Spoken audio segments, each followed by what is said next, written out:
My daughter and her husband sold my $3 million ranch without permission. When he handed me $16,000 and said, "Go die somewhere else," I burst out laughing. The look on their faces when they found out what was buried there was priceless. If you're watching this, subscribe and let me know where you're watching from. Now, let me tell you how we got to this moment. Because, honey, this story is wilder than anything you'd see on daytime television. My name is Dorothy Williams, but everyone calls me Dot.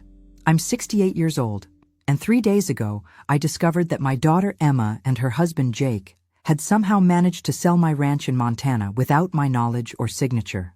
The same ranch I'd owned for 37 years. The same ranch where I'd buried my husband Robert after his funeral in 2018. Well, not literally buried him there. That would be illegal, and I'm many things, but stupid isn't one of them. I was sitting in my kitchen Tuesday morning, enjoying my coffee and working on a crossword puzzle, when Jake walked through my front door like he owned the place, which apparently he thought he did. "Morning, Dot," he said, not bothering to knock or even call ahead. His hair was slicked back with enough gel to lubricate a car engine, and he was wearing that smug expression he reserved for what he considered his greatest victories. "Jake," I said, not looking up from my puzzle. 7 letters for untrustworthy. I had a feeling the answer was right in front of me. He pulled out a chair and sat down uninvited. "We need to talk." "Do we?" I set down my pencil and finally looked at him. Jake Patterson was one of those men who thought an expensive suit could hide the fact that he had the moral backbone of a chocolate eclair. "What about?" He slid an envelope across my kitchen table. "The ranch has been sold. Here's your cut." I stared at the envelope like he'd just handed me a dead fish. "My cut?" $16,000, he said, his chest puffing out like a rooster who'd just learned to crow. "After expenses and commissions?" "Of course." That's when I started laughing. I laughed so hard I had to wipe tears from my eyes. Jake's confident expression wavered like a candle in a hurricane. "Something funny?" he asked, his voice tighter now. "Oh, Jake," I managed between giggles. "You have no idea what you've just done." His face darkened. "Look, Dot, you're getting older. Emma and I decided it was time to liquidate some assets and get you into a nice assisted living facility, somewhere with activities and people your own age." "How thoughtful," I said, my laughter fading to a smile that would have made a shark nervous. "And you did this how?" "Exactly? Last I checked, my name was on that deed." Jake waved his hand dismissively. "Emma has power of attorney, all perfectly legal." That was news to me. "Does she now?" "The papers were filed 6 months ago when you had that dizzy spell. Doctor's orders for your own protection." He stood up, straightening his tie. "The new owners take possession next week. You might want to start packing." After he left, I sat there staring at that envelope. $16,000 for a ranch worth $3 million. Even if Emma somehow had legal authority to sell, which I seriously doubted, this was highway robbery. But here's the thing about being 68 years old and having survived everything life could throw at me. You learn that sometimes the best revenge is simply knowing something your enemies don't. And Jake Patterson had no idea what he'd just sold.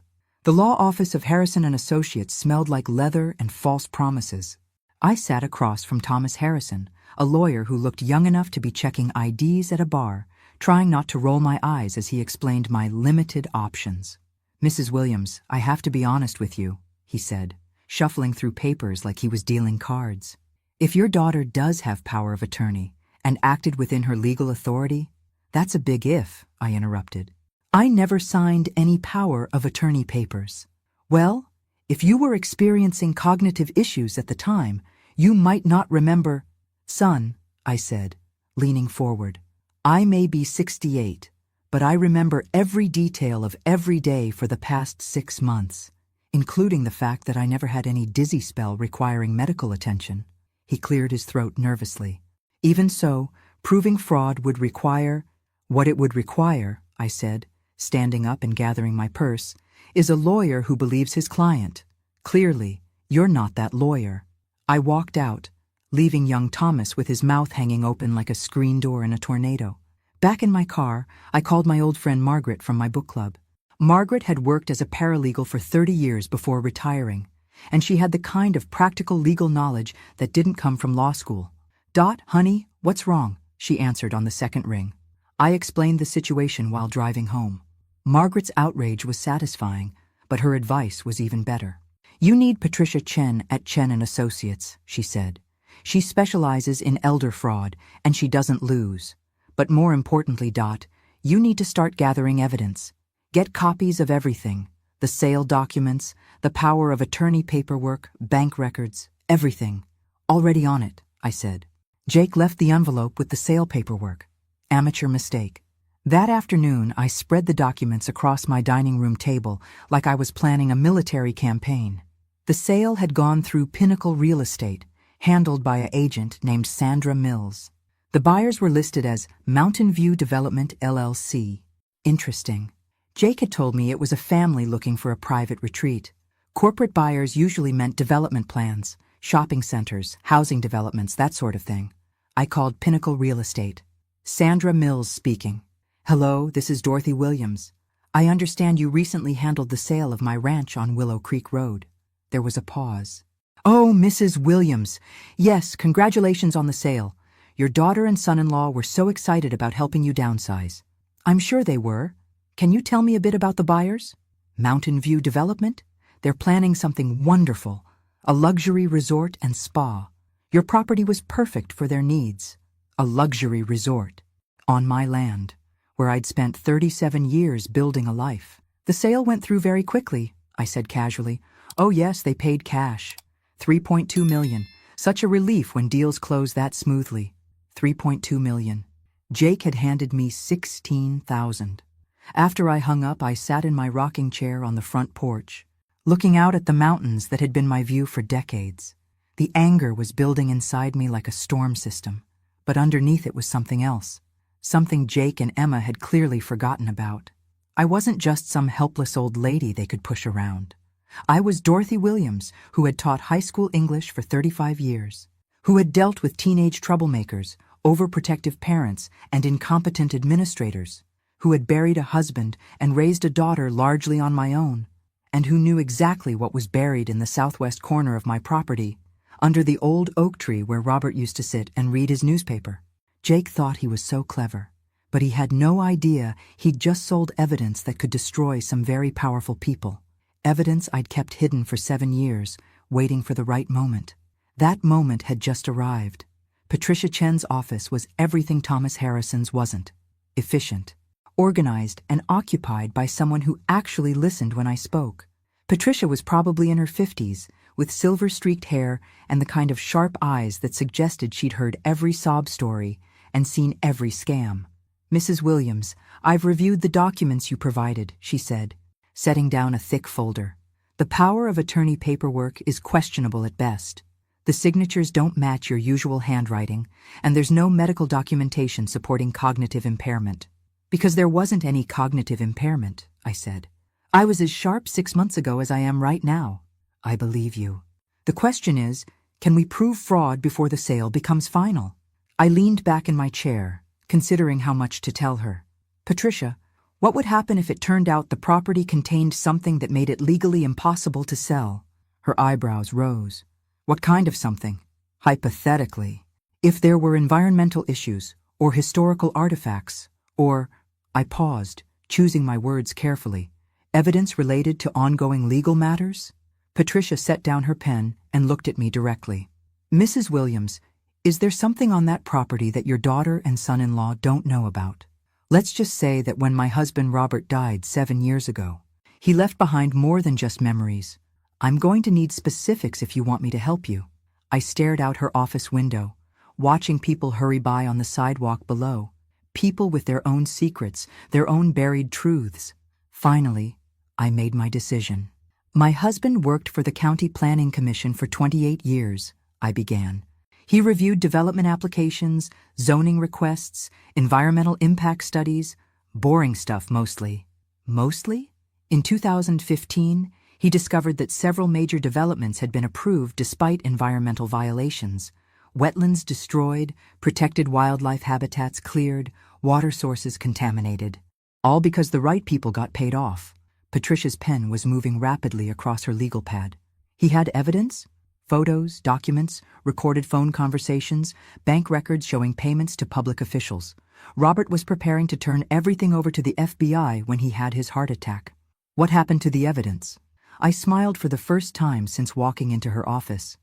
I buried it in a waterproof container under the oak tree on the southwest corner of my property.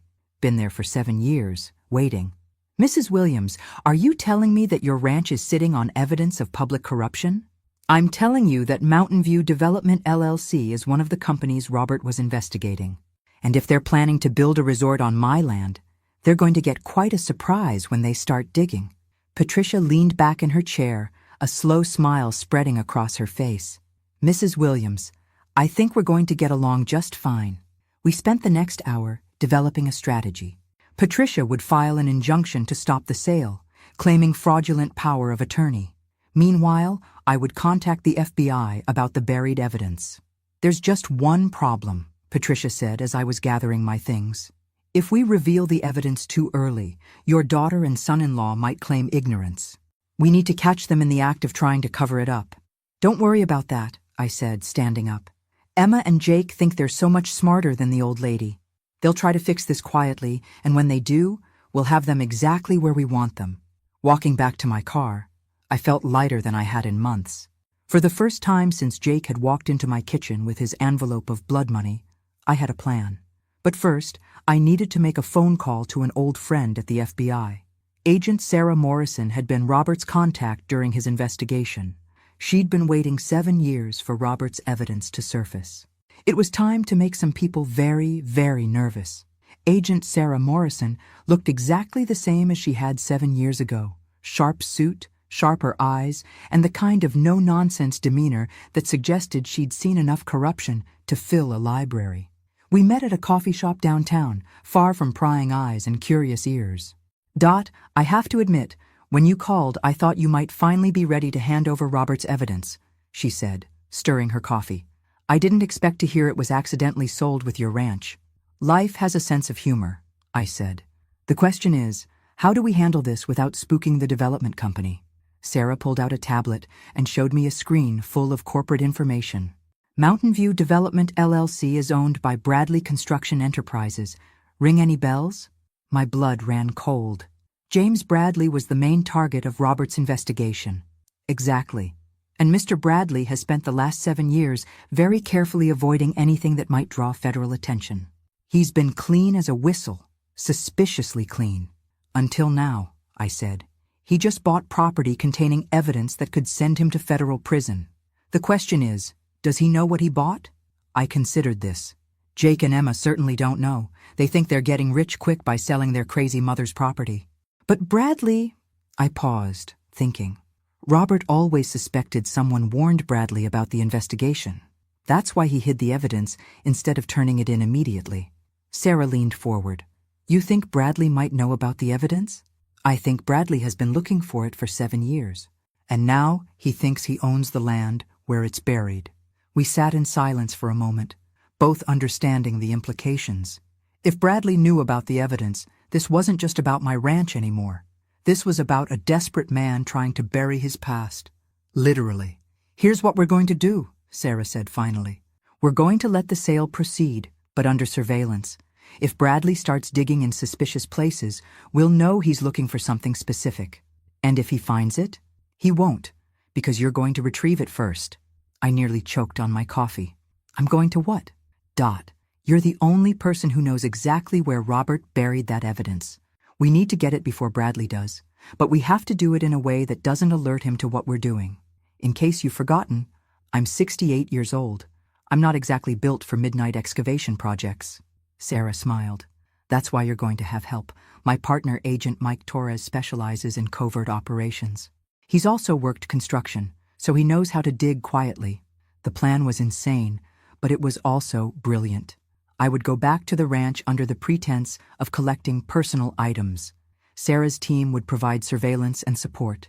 We'd retrieve the evidence before Bradley's people found it. There's just one problem, I said. Emma and Jake will be watching me like hawks.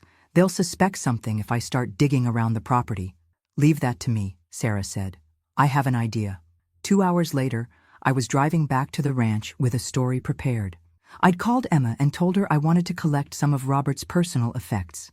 Specifically, his toolbox, and the antique fishing tackle he'd kept in the garage. Sentimental value, I'd explained. Emma had grudgingly agreed to meet me there.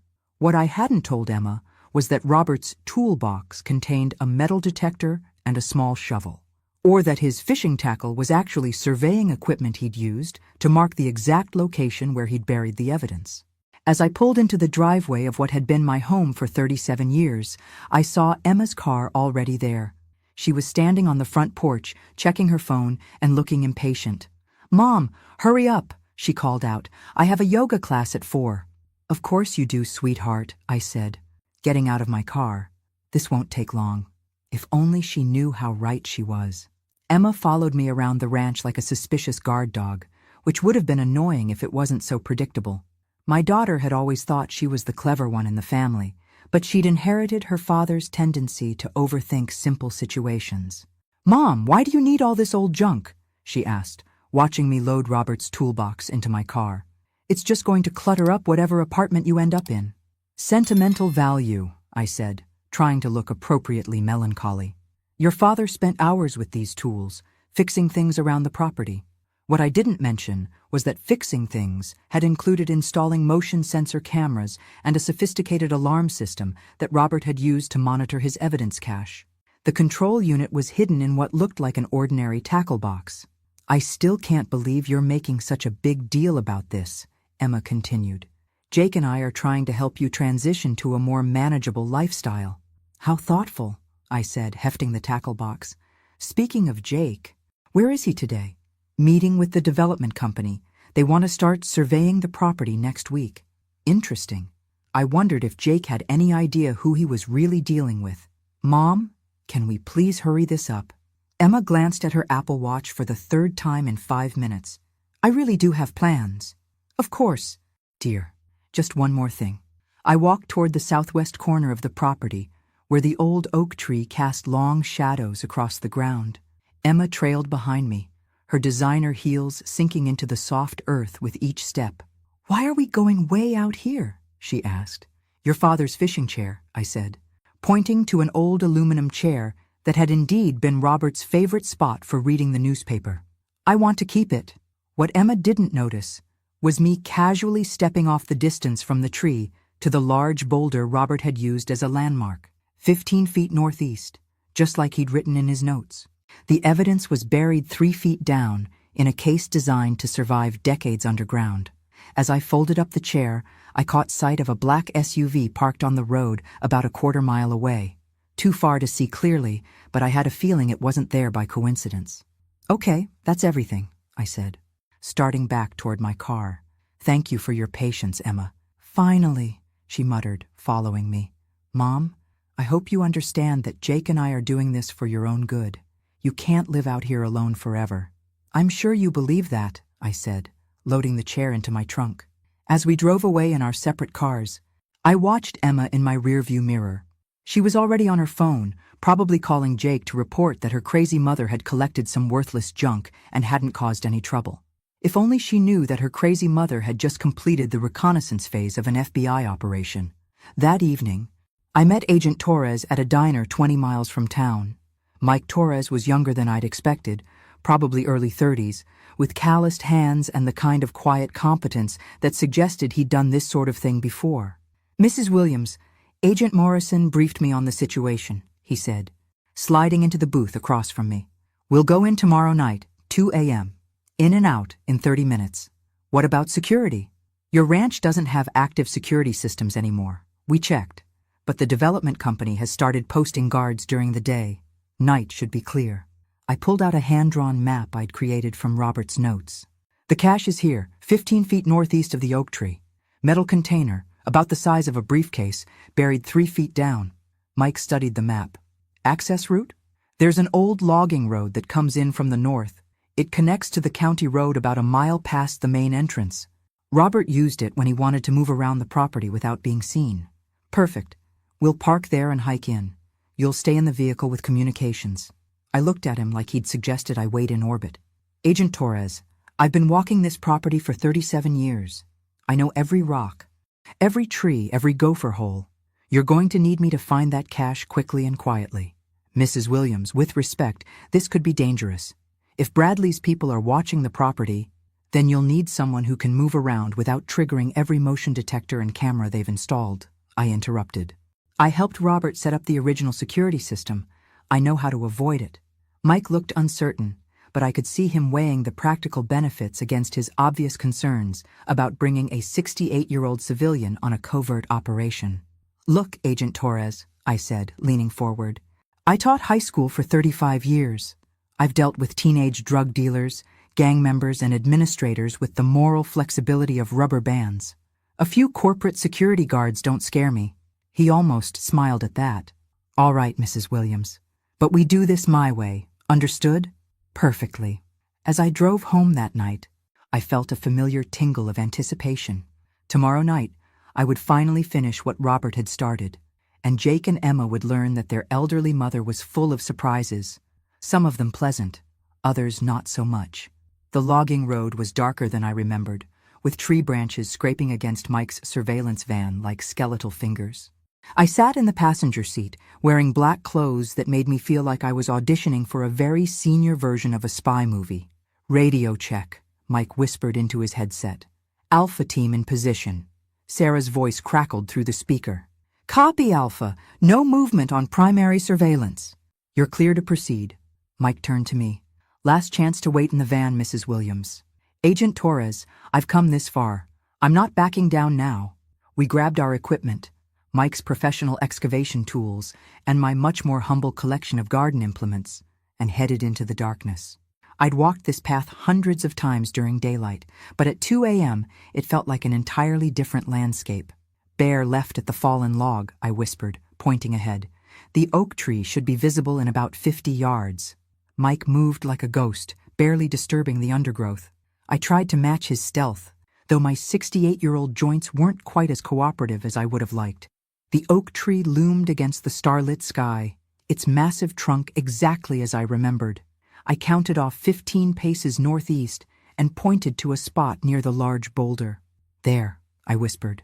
Mike pulled out what looked like a high-tech metal detector and swept it over the area. Within seconds, it began beeping softly. Got it, he said. Metal object, approximately 3 feet down, consistent with your description. He began digging with practiced efficiency, removing dirt in careful layers to minimize disturbance. I kept watch, scanning the tree line for any signs of movement. Mrs. Williams, Mike whispered after about 10 minutes. I think I hit something. I crept closer and saw the corner of a metal case emerging from the dark earth. My heart pounded as Mike carefully cleared the dirt away, revealing a large waterproof container that had been Robert's insurance policy. There, I breathed. That's it. Mike lifted the case from the hole and quickly began filling it back in. Let's get out of here. But as we turned to head back to the van, I caught sight of headlights in the distance. A vehicle was coming up the main ranch road. Mike, I hissed, pointing toward the lights. He immediately pressed his radio. Alpha to base, we have incoming vehicle. ETA, 2 minutes. Copy, Alpha. Can you reach extraction point? Mike looked at the distance we'd have to cover and shook his head. Negative. Too much open ground. The headlights were getting closer. In the darkness, I could make out at least 2 vehicles, moving slowly like they were searching for something. This way, I whispered, leading Mike toward a cluster of boulders near the creek. It wasn't perfect cover, but it would have to do. We crouched behind the rocks as the vehicles reached the oak tree area. Car doors slammed, and I heard voices carried on the night air. You sure this is the right spot? A man asked. GPS coordinates match, another voice replied. Bradley was very specific about this location. My blood ran cold. Bradley's people were looking for the same cache we'd just retrieved.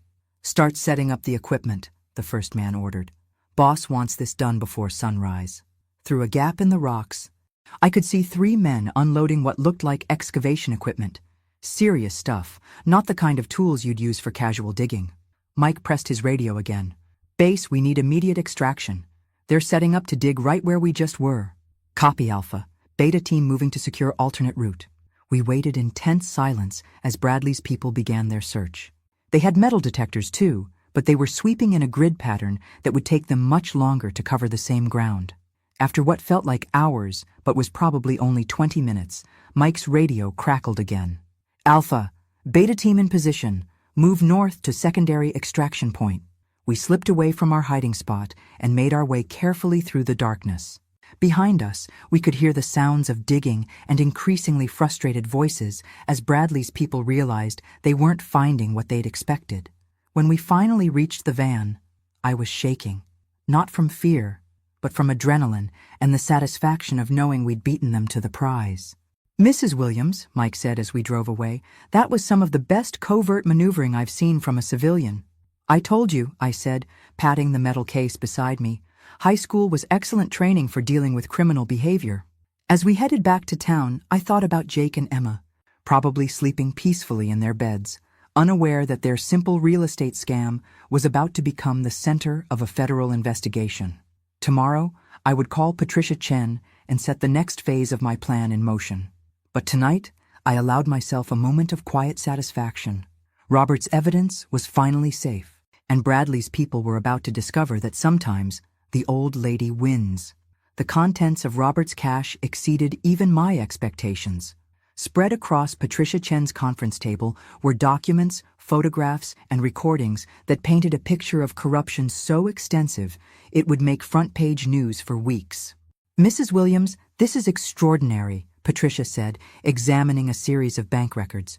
Your husband documented bribes totaling over $2 million. Agent Morrison nodded grimly. And these phone recordings of Bradley discussing payoffs to county commissioners. This is exactly what we needed to build an airtight case. I picked up a photograph showing Bradley handing an envelope to County Commissioner Williams. Robert always said timing was everything in politics and poker. Speaking of timing, Sarah said, Bradley's people spent 6 hours digging last night before giving up. Our surveillance team reported they seemed increasingly agitated as the night went on. Any word on what Jake and Emma know? I asked. Patricia consulted her notes. My sources at the courthouse say they filed an emergency motion this morning, trying to expedite the sale closure. They're nervous about something. That afternoon, Jake called me for the first time since delivering his insulting envelope.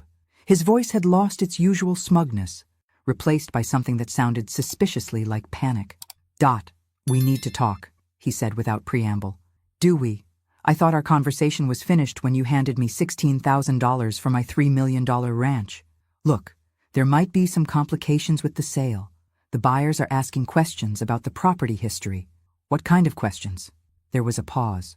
Environmental stuff, previous land use, whether there might be any surprises buried on the property. I almost laughed. Surprises? Jake, I lived there for 37 years. What kind of surprises could there be? That's what I told them, but they seem to think... He stopped, clearly struggling with how much to reveal. They want to do some exploratory digging before finalizing the purchase. And Emma and I were hoping you might know if Robert ever buried anything on the property. Old septic systems, farm equipment, anything like that. Now I did laugh. Oh, Jake, you have no idea how deep a hole you've dug for yourself. What's that supposed to mean?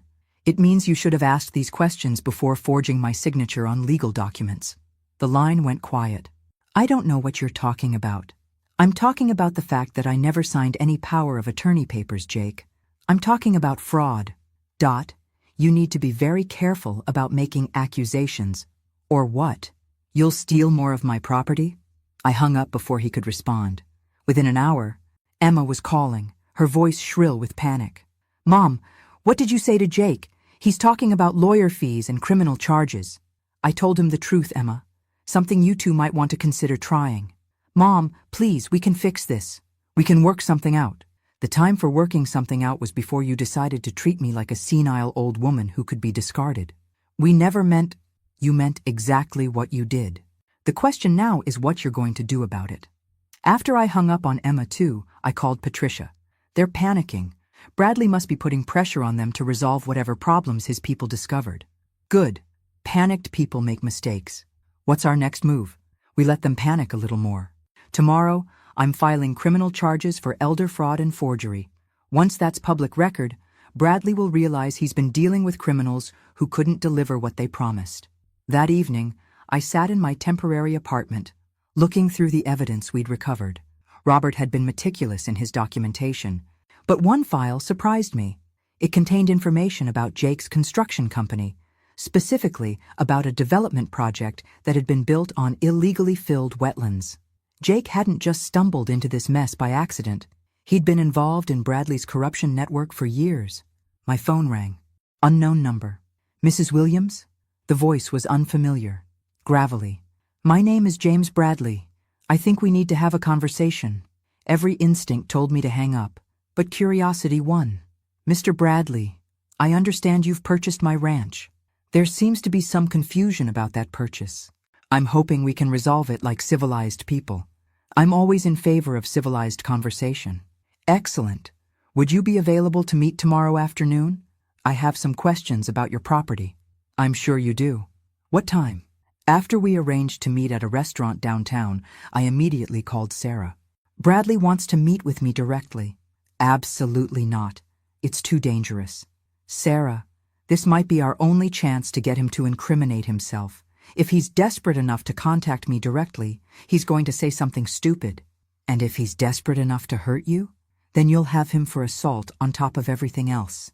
Besides, we'll meet in a public place. I'll wear a wire. There was a long pause. You realize this isn't a game, right? Bradley has already killed to protect his secrets. What do you mean?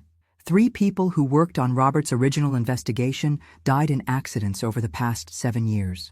Car crashes, construction accidents, a house fire, all ruled accidental. But the implications hit me like a physical blow. You think Bradley had them killed? I think Bradley is a very dangerous man who's running out of options. That night, I lay awake thinking about Robert, about the risks he'd taken to expose the truth, about the courage it had taken to bury that evidence instead of turning it in immediately, knowing it might be needed someday.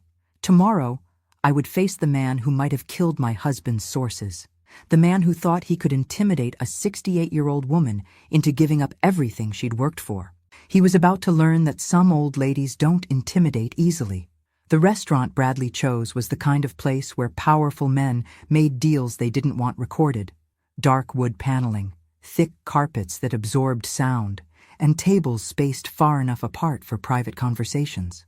I arrived 15 minutes early, wanting to observe Bradley before he saw me. Agent Morrison's surveillance team was positioned around the restaurant, and I wore a wire that was so sophisticated it looked like a hearing aid. Bradley walked in exactly on time, and I recognized him immediately from Robert's surveillance photos. He was smaller than I'd expected, with the kind of soft build that suggested too many business lunches, but his eyes had the calculating coldness of a man who was used to getting what he wanted.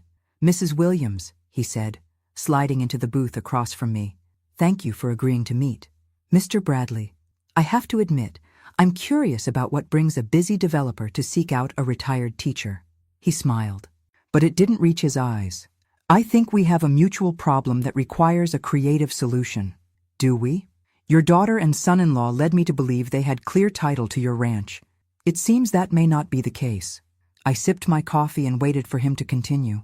I've invested considerable resources in acquiring that property for a specific development project. Now I'm hearing about potential legal challenges. That must be frustrating. It is, particularly since my geological surveys suggest there may be complications on the property. What kind of complications? Bradley leaned forward. Mrs. Williams, let's speak plainly. I have reason to believe your late husband may have buried certain materials on your ranch. Materials that could prove embarrassing to various parties. Embarrassing? Damaging. Potentially catastrophic. The waiter appeared to take our lunch orders. Bradley ordered the salmon. I chose the soup, figuring I might need to leave quickly. Mr. Bradley, I said once we were alone again, are you suggesting my husband was involved in something illegal? I'm suggesting your husband was a man who collected information. Information that certain people would pay handsomely to recover. How handsomely? $2 million, cash, for the exact location of whatever your husband buried. I almost choked on my coffee. $2 million. Plus, of course, we'd resolve the legal issues with your ranch sale. Everyone walks away happy. And if I don't know where anything is buried? Bradley's expression hardened. Mrs. Williams, I've done my research. Your husband was methodical, careful. He wouldn't have hidden something that important without telling his wife where to find it. You seem to know a lot about my husband's habits. I knew Robert personally. We had several conversations over the years. The way he said it sent chills down my spine. What kind of conversations? The kind where I tried to convince him that some secrets are better left buried. Unfortunately, Robert was idealistic. He believed in justice over practicality. Our food arrived, giving me time to process the implication. Bradley was admitting he'd known about Robert's investigation all along. "Mr. Bradley, are you threatening me? I'm offering you a business proposition. $2 million for information that frankly isn't worth the paper it's printed on anymore. The people involved have moved on, retired, died of natural causes. There's no point in dredging up ancient history. Ancient history that's worth $2 million to you?" He set down his fork and looked at me directly. "Mrs. Williams, I'm going to be very clear. I need that information. I'm willing to pay for it, but I'm also willing to pursue other options if necessary." "Other options?" "Your daughter and son-in-law have committed several felonies in the course of this transaction. Forgery, fraud, elder abuse. I could ensure those charges disappear, or I could ensure they stick. Your choice." The threat was crystal clear. Bradley was willing to sacrifice Jake and Emma to get what he wanted. "I need time to think about this," I said. "Of course, but not too much time. My development schedule is very tight." As Bradley left the restaurant, I sat there feeling sick. Not from fear, but from rage. This man had terrorized my husband for years, possibly murdered his colleagues, and now thought he could blackmail me using my own daughter. I pulled out my phone and called Patricia. "We need to accelerate our timeline." "What happened?" "Bradley just confessed to knowing about Robert's investigation, and he threatened Jake and Emma." "That's perfect. We have him on tape threatening you. We have him being careful with his words. But Patricia, there's something else. He offered me $2 million for information about where Robert buried his evidence." $2 million? That means the evidence is worth far more than we thought. That afternoon, Sarah and I reviewed the recording. Bradley had been skillful in his phrasing, never directly admitting to crimes, but making his intentions clear. "It's enough to bring him in for questioning," Sarah said, "but it's not enough to convict him. What do we need? We need him to do something desperate. Something that proves he's willing to commit crimes to get that evidence." I thought about Jake and Emma, panicking in their expensive house, realizing they'd been played by professionals. About Bradley, probably planning his next move. "I have an idea," I said, "but you're not going to like it." "Why do I already know I'm not going to like it?" "Because it involves me going back to the ranch." "Absolutely not," Sarah said for the third time. "We're not using you as bait. Sarah, think about it. Bradley believes I know where the evidence is buried. If I go back to the ranch, he'll follow me. And when he does, we'll have him for trespassing, attempted theft, and whatever else he tries." We were sitting in the FBI field office, surrounded by surveillance photos and case files. Patricia had joined us, and she looked as skeptical as Sarah did. "Bradley has killed people," Patricia said. 3 people that we know of. Allegedly killed people. And besides, he's not going to hurt me if he thinks I'm leading him to what he wants." "And what happens when you don't produce any evidence?" I smiled. "Who says I won't?" Sarah leaned forward. "What are you talking about? Robert was thorough, remember? He didn't just bury 1 cache. He buried 3. The room went quiet. The main evidence cache was what we recovered the other night. But Robert also buried backup copies in 2 other locations on the property. Insurance policies. And you know where they are? Of course. Robert didn't trust anyone completely, except me. Patricia was making notes rapidly. "So you're proposing to lead Bradley to one of the backup sites?" "Exactly. We set up surveillance, let him think he's about to get what he wants. Then arrest him in the act of attempting to steal evidence in a federal investigation." Sarah shook her head. "There are too many variables. What if he brings armed men? What if he decides to eliminate you after he gets the evidence? Then you'll have him for attempted murder too. Sarah, we need to end this. Bradley isn't going to give up, and he's already threatening Jake and Emma. If we don't stop him now, someone is going to get hurt." After 2 hours of arguing, they finally agreed to a modified version of my plan. I would call Bradley and tell him I'd found something Robert had left behind. A map showing where he'd buried important documents. I would offer to trade the location for immunity for Jake and Emma. "But we do this with a full tactical team," Sarah insisted. "And the moment things go sideways, you get out of there." "Understood." That evening, I called Bradley from my apartment. He answered on the first ring. "Mrs. Williams, I was hoping to hear from you. I've been thinking about our conversation. Mr. Bradley, I may have something you're interested in. I'm listening." After you left, I went through some of Robert's old papers. I found a hand-drawn map showing where he buried what he called his insurance policy. There was a pause. "What exactly does this map show?" "GPS coordinates, depth measurements, a detailed description of what's buried and where. And you're willing to share this information? For the right price, and a guarantee that my daughter and son-in-law won't face criminal charges." "Of course. When can we meet?" "Tomorrow night. At the ranch. Midnight." "Why the ranch?" "Because I want to verify the location before I hand over the map. Make sure I'm giving you accurate information." Bradley agreed, though I could hear the suspicion in his voice. That was fine. Suspicious people made more mistakes. The next day, Sarah's team set up surveillance around the ranch. Infrared cameras, motion detectors, and sharpshooters positioned at strategic points around the property. "Remember," Sarah told me through my earpiece, "you're never more than 50 yards from backup. The code word is insurance. If you say that word, we move in immediately." At 11:45 p.m., I drove up to the ranch in my old Honda, feeling more nervous than I wanted to admit. The property looked different in the darkness, more menacing than the home I'd loved for 37 years.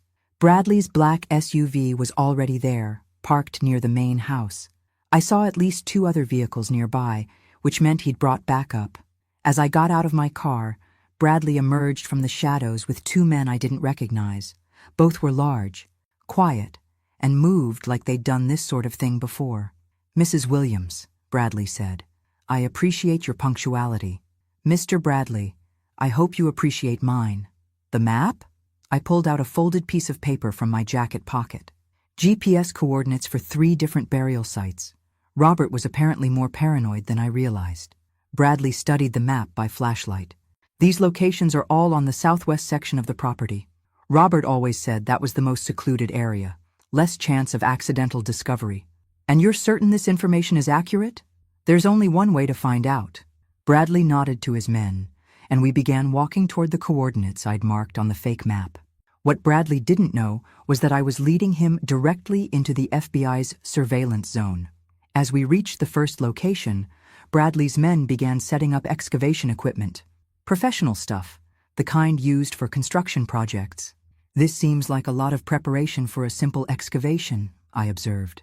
"Mrs. Williams, when you're dealing with potentially explosive information, it pays to be thorough." That's when I realized Bradley planned to dig up everything tonight. Not just verify the location, but recover all the evidence immediately, and probably eliminate the only witness who knew where it was buried. I took a deep breath and spoke clearly into my hidden microphone. "Mr. Bradley, I hope you brought adequate insurance for this operation." The code word was out. Now I just had to stay alive long enough for the cavalry to arrive. The FBI tactical team moved like ghosts through the darkness. One moment Bradley and his men were setting up their equipment. The next, they were surrounded by federal agents with automatic weapons. "FBI, nobody move!" Bradley's men immediately dropped their shovels and raised their hands, but Bradley himself seemed almost relieved, as if he'd been expecting this moment for years. "Mrs. Williams," he said calmly, even with 3 red laser dots dancing on his chest. "You've been busy. 7 years, Mr. Bradley. I've had 7 years to plan this moment." Agent Morrison stepped into the circle of light cast by the excavation equipment. "James Bradley, you're under arrest for conspiracy, bribery of public officials, and attempted theft of evidence in a federal investigation." As the agents cuffed Bradley and his men, he looked at me with something that might have been respect. "Your husband would be proud. My husband is the reason you're going to spend the rest of your life in federal prison." But Bradley smiled. "Mrs. Williams, I think you'll find this story is far from over." "What's that supposed to mean?" "It means you've been assuming I was the top of the food chain. You're about to discover how wrong you were." The next morning, the story exploded across every news outlet in the state. "FBI arrests developer in corruption scandal," was the headline in the morning paper, accompanied by photos of Bradley being led away in handcuffs. But it was the second story that caught my attention. Local couple arrested in elder fraud scheme. Jake and Emma had been picked up at their house at dawn. According to the article, they were being charged with forgery, elder abuse, and conspiracy to commit fraud. Their bail had been set at $500,000 each. Patricia called me while I was reading the paper. We need to talk. Bradley's lawyer is claiming his client is willing to cooperate in exchange for reduced charges. Cooperate how? He says Jake Patterson has been laundering money for a network of corrupt officials for the past 5 years. That the ranch sale was just one part of a larger scheme. I felt sick. How large? According to Bradley, Jake's been handling millions of dollars in illegal payments. The ranch money was supposed to be used to pay off a federal judge who was about to rule on a case that could have exposed the entire network. A federal judge? Judge Harrison Wickham. He's been on the federal bench for 15 years, and apparently he's been taking bribes for most of that time. The name meant nothing to me, but the implications were staggering. This wasn't just about local corruption anymore. This was about a network that reached into the federal court system. Patricia, what does this mean for Jake and Emma? It means they're in far more trouble than we originally thought. But it also means they might be willing to cooperate if it keeps them out of federal prison. That afternoon, I did something I hadn't done in months. I drove to Jake and Emma's house. The place looked different now. Smaller somehow. Less impressive. The expensive cars were gone, probably seized by the FBI. The manicured lawn was already showing signs of neglect. Emma answered the door in sweatpants and a t-shirt, her usual designer wardrobe nowhere in evidence. She looked like she'd aged 10 years overnight. "Mom," she said, her voice barely above a whisper. "Emma, I suppose you've come to gloat. I've come to talk." She led me into the living room, where Jake sat, hunched over a laptop, probably trying to figure out how to pay for lawyers they couldn't afford. "Jake," I said. He looked up, and I was shocked by the change in him. The arrogant confidence was gone, replaced by the hollow expression of a man who'd realized he was completely out of his depth. "I want you to know—" "Stop," I said. "Before you say anything, you should know that everything you say to me might end up being used in court." They both stared at me. "The FBI offered me a deal," I continued. "If I can convince you two to cooperate fully with their investigation, they'll recommend reduced charges." "What kind of reduced charges?" Jake asked. "Instead of 10 to 15 years in federal prison, you might be looking at 2 to 3 years, plus restitution." Emma started crying. "Mom, we're so sorry. We never meant for it to go this far." "Emma, the time for apologies was before you forged my signature. What I need to know now is whether you're willing to tell the FBI everything you know about Bradley's operation." Jake closed his laptop. "If I cooperate, these people will kill me. You don't understand who we're dealing with." "I understand perfectly, Jake, but you have 2 choices. Help the FBI or spend the rest of your life in prison while the real criminals go free." I spent an hour explaining what the FBI had discovered, watching their faces as they realized how completely they'd been manipulated by Bradley and his associates. "The ranch sale was never about getting you money," I said finally. "It was about getting Bradley access to Robert's evidence. You were just tools." "But we needed that money," Emma said. "Jake's business was failing, and we had debts. And instead of asking for help, you decided to steal from me." The room went quiet. "Mom," Emma said finally, "if we cooperate, if we tell them everything, can you ever forgive us?" I looked at my daughter, remembering the little girl who used to help me plant flowers in the garden, who brought me dandelions and called them the most beautiful flowers in the world. "Emma, forgiveness isn't something you earn by cooperating with the FBI, but it might be something you earn by spending the next few years proving you understand the difference between right and wrong." That evening, Jake and Emma met with Agent Morrison and agreed to full cooperation. Within hours, the FBI had enough information to arrest 6 more people, including Judge Wickham and 2 county commissioners. But as I watched the news coverage of the expanding investigation, I couldn't shake Bradley's words. This story is far from over. Something told me he was right. The final revelation came 3 weeks later, during what was supposed to be a routine meeting with Agent Morrison. Sarah had called me to her office to review my testimony for the upcoming trials, but her expression suggested something more significant. "We've been analyzing the financial records Jake provided," she began. "We've uncovered something that changes everything." "What kind of something?" Sarah pulled out a thick folder. "Judge Wickham wasn't just taking bribes. He was the central coordinator for the entire corruption network. Every major development project in the region for the past 15 years went through his court for environmental approval, zoning disputes, or contract enforcement. And he made sure the right people won. Exactly. But here's the part that's going to shock you. The network didn't start with Bradley. It started with your husband's boss at the county planning office. My blood ran cold. Commissioner Davidson? Robert's direct supervisor for 28 years. The man who assigned him to review all those development applications. I sank into my chair as the implications hit me. Robert wasn't investigating corruption. He was being used to provide it. Davidson was feeding Robert false environmental reports, manipulated surveys, doctored financial statements. Every development Robert approved was based on fraudulent information Davidson provided. But Robert discovered the truth. Eventually, that's when he started his real investigation, documenting how Davidson and his network were using the planning office to facilitate illegal development projects.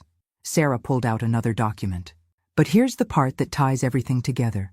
Davidson died 2 years ago in a car accident, the day before he was scheduled to testify before a federal grand jury. You think they killed him? I think Davidson knew too much and was about to talk, just like Robert would have, if he'd lived long enough. The room was spinning. Robert hadn't just been investigating corruption. He'd been a victim of it. For years, he'd unknowingly facilitated the very crimes he eventually died trying to expose. Sarah, there's something I need to tell you about Robert's death. What about it? He didn't die of a natural heart attack. Sarah leaned forward. What do you mean? The night before he died, Robert told me he was going to contact the FBI the next morning. He had everything ready. Documents, recordings, financial records. He was finally going to turn it all in. And he went to bed that night perfectly healthy, excited even. He said he felt like a weight was being lifted off his shoulders. What are you saying? I'm saying Robert was murdered, and I've been carrying that knowledge for 7 years, waiting for the right moment to prove it. I reached into my purse and pulled out a small vial containing a white powder. What is that? Digitalis. I found it in Robert's coffee cup the morning after he died. I had it tested by a private lab, but I never told anyone because I knew whoever killed him was still out there. Sarah stared at the vial. Digitalis causes heart failure that's virtually undetectable without specific testing. And since Robert had no history of heart problems, no one thought to look for it. Why didn't you come forward before now? Because I knew Robert's killer was someone with access to our house, someone he trusted enough to accept a cup of coffee from, someone who knew about his investigation. Davidson. Davidson visited our house the night Robert died, said he wanted to discuss the next day's testimony, coordinate their stories. I made coffee, then went to bed early. When I woke up, Robert was dead. Sarah was already reaching for her phone. We need to exhume Davidson's body, test for similar compounds. If he was murdered too, his killer might have used the same method. 2 days later, the forensic results confirmed what I'd suspected for 7 years. Davidson's remains showed evidence of the same digitalis compound that had killed Robert. But the biggest surprise came when the FBI traced the source of the poison. It had been purchased by Judge Wickham's wife, a retired pharmacist who had access to medical-grade compounds. Mrs. Wickham has agreed to cooperate, Agent Morrison told me. She says her husband forced her to provide the poison, threatening to implicate her in the corruption scheme if she refused. So Wickham killed both Robert and Davidson, and probably the 3 other potential witnesses who died in accidents over the past 7 years. Mrs. Wickham kept detailed records of every compound she provided. We can now connect Wickham to 5 murders. The final arrests made national news. Judge Harrison Wickham, charged with 5 counts of murder and leading a racketeering organization. His wife, granted immunity in exchange for testimony. Bradley and 12 other defendants facing charges ranging from bribery to conspiracy to commit murder. Jake and Emma, as promised, received reduced sentences. 2 years each, plus restitution and community service. They would rebuild their lives, but they would do it with a clear understanding of what their choices had cost. As for me, I got my ranch back. The sale was voided due to fraud, and Mountain View Development LLC was dissolved. I decided to donate the property to the state as a nature preserve, with one condition: a memorial garden for Robert and the other victims of the corruption network. 6 months after Bradley's arrest, I stood in that memorial garden, watching the sunset paint the mountains in shades of gold and purple. Patricia Chen had joined me for the dedication ceremony, along with Agent Morrison and dozens of people whose lives had been touched by the corruption network. "Any regrets?" Patricia asked.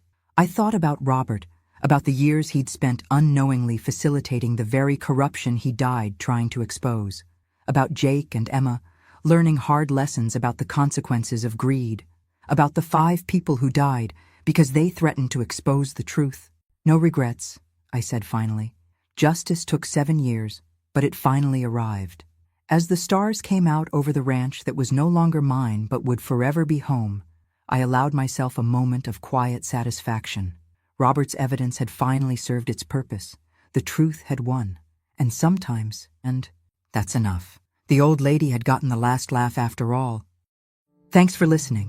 Don't forget to subscribe and feel free to share your story in the comments. Your voice matters.